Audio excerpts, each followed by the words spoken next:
السلام علیکم دوستوں، آج کی اس ویڈیو میں ہم لوگ ہندوستان کے اس فریڈم فائٹر کے بارے میں بات کریں گے جنہوں نے ترکی کو، افغانستان کو، جرمنی، رشیا اور سری لنکا کو اپنے ساتھ ملا کر انگریزوں کے خلاف ایک فوج بنائی تھی، اور اگر وہ کامیاب ہو جاتے تو ہندوستان فرسٹ ورلڈ وار سے پہلے ہی آزاد ہو چکا ہوتا۔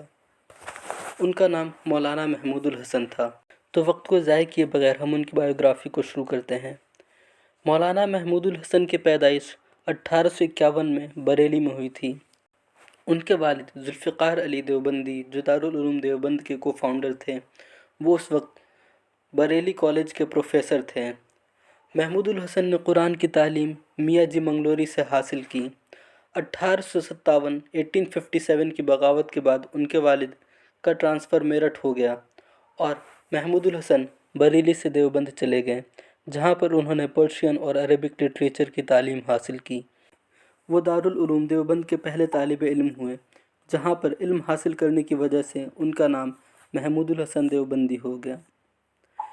دارالعلوم دیوبند ہندوستان کا ایک پرانا اور ہندوستان کا سب سے بڑا مدرسہ ہے، جس کی بنیاد محمد قاسم نانوتوی نے رکھی تھی۔ 1869 میں 1869 میں محمود الحسن نے اپنی فارمل ایجوکیشن کو مکمل کر لیا اور پھر اس کے بعد وہ میرٹھ گئے، جہاں پر انہوں نے محمد قاسم نانوتوی سے سیاہ ستہ کی تعلیم حاصل کی اور حدیثوں کا مطالعہ کیا، اور فری ٹائم میں اپنے والد سے عربک لٹریچر کو بھی پڑھا اور سمجھا۔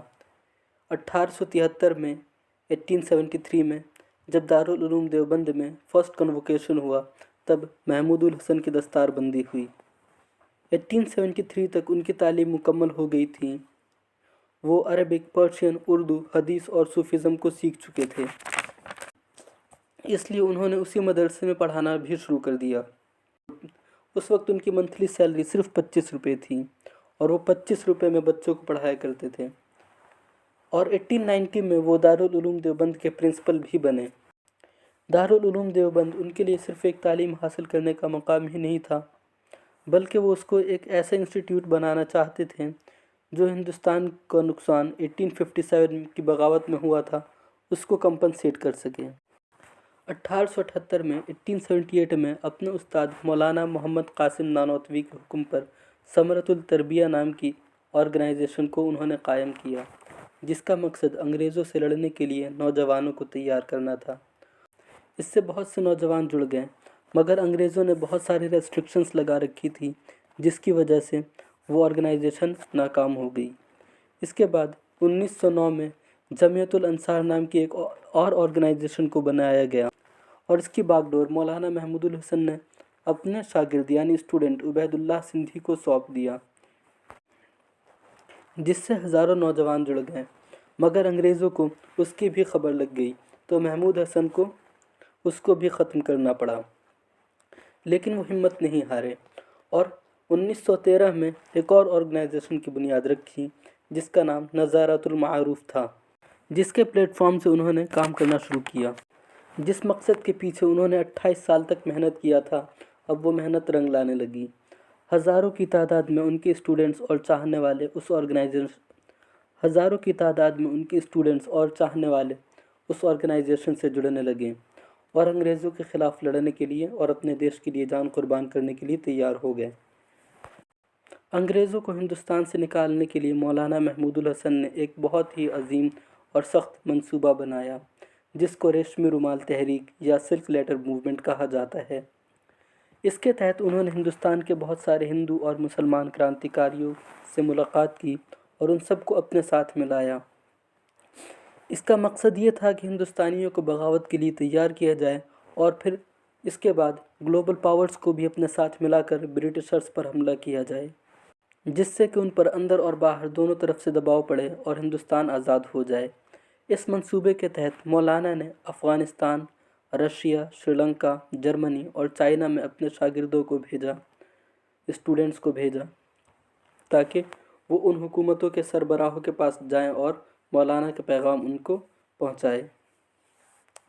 اس موومنٹ کو مولانا نے تو لیڈ کیا ہی، لیکن ان کے علاوہ مولانا ابوالکلام آزاد، موتی لال نہرو، راجندر پرساد اور عبید اللہ سندھی نے بھی بڑھ چڑھ کر حصہ لیا۔ مولانا نے خود ہندوستان سے باہر جا کر عربوں اور ترکوں سے مل کر انہیں راضی کرنا چاہتے تھے، جبکہ مولانا ابوالکلام آزاد چاہتے تھے کہ مولانا محمود الحسن ہندوستان میں ہی رہ کر بغاوت کی آگ کو بھڑکائیں، لیکن مولانا محمود الحسن نے ان کی رائے سے اتفاق نہیں کیا اور ہندوستان سے باہر جانے کا فیصلہ کر لیا۔ انہوں نے اپنے پہلے شاگرد یعنی عبید اللہ سندھی کو افغانستان بھیجا تاکہ وہ افغانی حکومت سے مدد حاصل کر سکیں۔ اس موومنٹ کے تحت 10 منصوبے بنائے گئے تھے، جس میں ہندو مسلم بھائی چارہ، گلوبل پاور سے مدد لینا، انٹرم گورنمنٹ بنانا اور حملوں کے نقشوں کی تیاری شامل تھی۔ اس موومنٹ کے مطابق یہ ارادہ کیا گیا تھا کہ ترکی کی فوج کو اپنے ساتھ ملا کر افغانستان پہنچنا تھا اور افغانیوں کو اپنے ساتھ ملانا تھا، اور پھر جو انٹرم گورنمنٹ بنائی جانی تھی وہ اس فوج کا ساتھ دیتی۔ اس وقت ہندوستان برٹین کا غلام تھا اور ہمارا دیش برٹش انڈیا کہلاتا تھا۔ اس منصوبے کے تحت ترکوں، افغانیوں اور ہندوستانیوں کو ملا کر برٹش انڈیا پر بھرپور حملہ کرنا تھا، جس سے انگریز ہار جاتے اور ہندوستان کو چھوڑ کر بھاگ جاتے۔ اکتوبر 1915 کو مولانا عبید اللہ سندھی کابل پہنچے اور وہاں کی حکومت سے مل کر منصوبہ بندی کی۔ اس کے بعد ایک انٹرم گورنمنٹ کو بنایا گیا جس کو جرمنی اور افغانستان نے فل سپورٹ کیا۔ راجہ مہندر پرتاپ سنگھ کو اس انٹرم گورنمنٹ کا پریزیڈنٹ بنایا گیا، مولانا برکت اللہ بھوپالی کو وزیر اعظم یعنی پرائم منسٹر بنایا گیا اور عبید اللہ سندھی کو وزیر داخلہ یعنی ہوم منسٹر بنایا گیا۔ اس وقت افغانستان ایک مضبوط دیش تھا جو حکومتوں کو ختم کرنے والا مانا جاتا تھا، اور یہ فیصلہ افغانیوں نے بڑے بڑے دنیا کے لیڈرز کے ساتھ مل کر کیا تھا۔ اسی دوران شیخ الہند مولانا محمود الحسن ترکستان روانہ ہوئے۔ یہ علاقہ اب قزاقستان میں آتا ہے، اور پھر وہاں سے مولانا محمود الحسن حجاز یعنی سعودی عرب پہنچے۔ اس وقت سلطنت عثمانیہ کی طرف سے غالب پاشا حجاز کے گورنر تھے۔ وہ غالب پاشا سے ملے اور سارا منصوبہ ان کو سمجھایا اور بہت سارے ایگریمنٹس پر سائن کیے۔ غالب پاشا نے مولانا کی ملاقات اپنے فوجی کمانڈر انور پاشا سے کرائی، جس کے بعد 2 ایگریمنٹس طے پائے گئے۔ پہلا ایگریمنٹ اس موومنٹ کے کرانتیکاریوں اور سلطنت عثمانیہ کے بیچ ہونا تھا، اور دوسرا ایگریمنٹ افغان حکومت اور سلطنت عثمانیہ کے بیچ ہونا تھا۔ تو جو پہلا ایگریمنٹ تھا جو کرانتیکاریوں اور سلطنت عثمانیہ کے بیچ ہونا تھا، اس پر تو مولانا محمود الحسن نے سائن کر دیا، لیکن جو دوسرا ایگریمنٹ ہونا تھا اس کو افغانستان بھیجنا تھا۔ انور پاشا نے مولانا محمود الحسن کو یقین دلایا کہ ترک فوج ہندوستانیوں کا ساتھ انگریزوں کے خلاف جنگ کرنے میں دے گی۔ مولانا نے جو ایگریمنٹ سلطنت عثمانیہ اور افغانی حکومت کے بیچ ہونا تھا اس کی کاپی کو افغان کے امیر، جس کا نام حبیب اللہ خان تھا، کے پاس بڑی حفاظت اور احتیاط کے ساتھ لکڑی کے ایک صندوق میں رکھ کر بھیجا۔ پہلے تو وہ امیر حبیب اللہ خان ایگریمنٹ پر سائن کرنے سے کترایا، لیکن اپنے فوجی کمانڈرز اور دوسرے لوگوں کی باتوں کو سن کر وہ مان گیا اور اس نے ایگریمنٹ پر سائن کر دیا۔ اس طریقے سے مولانا نے 2 بڑی بڑی حکومتوں کو اپنے ساتھ ملا لیا، اور جرمنی تو پہلے سے ہی ترکی کے ساتھ تھا، اور رشیا کے بھی مولانا سے تعلقات بن چکے تھے، اور چائنا اور سری لنکا کو بھی مولانا نے اپنے اسٹوڈنٹس کے ذریعے اپنے ساتھ ملا لیا تھا، اور انٹرم گورنمنٹ تو بن ہی گئی تھی۔ اس طریقے سے مولانا محمود الحسن نے 5-6 ملکوں سے ایگریمنٹ کر لیا تھا، اور وقت آنے پر یہ ممالک مولانا محمود الحسن کے لوگوں کو اپنی فوج دے دیتے اور پھر برٹشرز کے خلاف جنگ ہونی تھی۔ لیکن تقدیر میں کچھ اور ہی لکھا ہوا تھا۔ ادھر افغانستان میں اور ہندوستان کی سرحد پر انگریزوں کے خلاف جنگ کی تیاری جاری تھی۔ سرحد پر نوجوانوں کو اکٹھا کیا جا رہا تھا، انگریزوں کے خلاف جنگ کرنے کی تیاری اور بھارت کو آزاد کرنے کی مہم شروع ہو چکی تھی، اور ان سب سرگرمیوں اور حالات کو مولانا عبید اللہ سندھی نے ریشم کے ایک رومال پر لکھ کر اپنے استاد یعنی مولانا محمود الحسن کو حجاز کی طرف بھیجا۔ حجاز سعودی عرب کا پرانا نام ہے، مگر بدقسمتی سے یہ خط انگریزوں کے ہاتھ لگ گیا۔ 1914 سے لے کر 1918 کے بیچ میں فرسٹ ورلڈ وار ہوئی، جس میں ایک طرف آٹومن امپائر، جرمنی اور آسٹریا ہنگری امپائر تھی، تو دوسری طرف Russian empire, British empire, French empire یا فرانس، امریکہ، اٹلی اور جاپان تھے۔ اب اس میں یہ کیا ہوا کہ جو ایگریمنٹ ہوا تھا مولانا کا رشینز کے ساتھ، اس پر بھی اثر پڑا۔ ایک طرف آٹومنس جو تھے